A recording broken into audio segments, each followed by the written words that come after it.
দানৱৰাজ বলো সাগৰ মন্থনৰ বাবে প্ৰয়োজন হ'ব মন্দৰগিৰি পৰ্বত আৰু সেই মন্দৰগিৰি পৰ্বত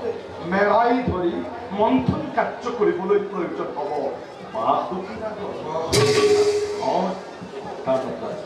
সেইবাবে বাসুকী নাগৰ অনাৰ দায়িত্ব গ্ৰহণ কৰি যোৱা তোমালোক পাতালৰ দিশে আৰু আমি দেৱগণে মন্দৰগিৰি পৰ্বত ক্ষীৰোদ সাগৰ প্ৰণিপাত জনাই যাও আমি নিজ কৰ্তব্যে